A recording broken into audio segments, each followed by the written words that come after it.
Hi, I'm Jasshan. I'm a member of technical staff at Menlo Research. Specifically, I work on the electrical engineering work on the robot. So the reason why the robot is disassembled today is that we are finally upgrading the internal control unit on this guy to a new iteration we have. It reduces the total number of wires and it also makes assembly much easier and allows us to have different parts of the robot outside of it, and it makes it easier for testing.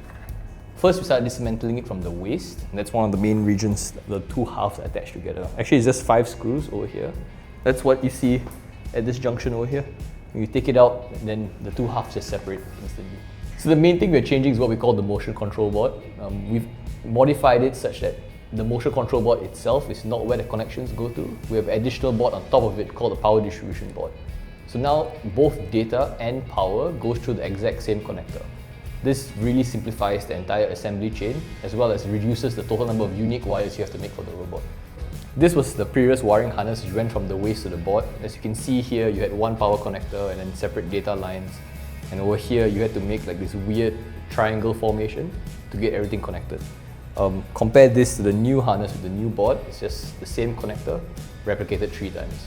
We also took out the head of the robot because we want to finally wire up the neck and everything so that we can get really nice teleoperation control as well as gestures when the robot is talking.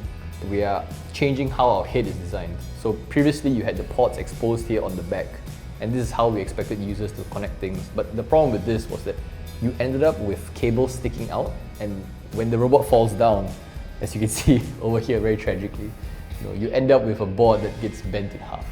So what we're doing in the new iteration is that we're moving the compute unit in the head further inside, so it's protected by the outer shell. And instead of having these bits over here on the side, it's not just for mounting anymore. It's going to have a speaker grill, but it's going to be for the microphones nestled inside of this thing, rather than having holes on the top here, which weren't really picking up the audio very well. Basically, we're simplifying it again and increasing the robustness of our design. Another thing we changed was the feet design. Many of you would know Asimov because of its articulated toe, not actuated. But we had a lot of issues with manufacturing this toe design because the hinge was not replicatable and it was very hard to source. So we moved towards a non-bendable toe, so it's a fixed toe. It's a much smaller foot. The big changes with this is that because there's no toe, it's easier to simulate as well. And the thing is symmetric. So you just had to manufacture one type of part, you didn't have to manufacture 2 types. But the problem with this one was that the metal plate we had machined was a bit too thin, as well as it being too small at the back of the heel. So what we did was we increased the heel distance and doubled the plate thickness. So now you have a very, very stiff foot. And we are playing around with different foot covers for this guy. So robots need shoes too. And this over here just nestles nicely in. It's printed in TPU, but this can be easily casted with silicone. While we were modifying the new board to make sure that all the connectors were equal, we also decided to take a look at our power systems. So previously we had a bunch of stuff attached to the battery like this, and this was where the buck converters and all the power stepping down was. This relay over here was also what controlled the robot turning off and on. What we did in the new design, in the power distribution board, is that we moved the relay onto this board over here, and this is what controls the motor turning on and off, and we just integrated the buck converters directly into this. So this unit over here can be completely separate from the robot and still function, and you don't need to have this huge wiring mess on the battery pack itself. So previously, the power systems required a lot of hand configuration, which increased the percentage of error.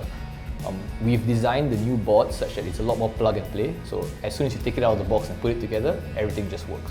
The final thing we changed, although the smallest, makes the biggest difference. Let me show you. So we've modified this back cover over here, so this entire section is smoother. So now when you grip onto the robot, you won't actually be scratching your knuckles onto it when it moves around or it falls down accidentally. So with all these changes, the design details for Asimov are fully locked in. We'll be beginning shipment soon. Check the description for details.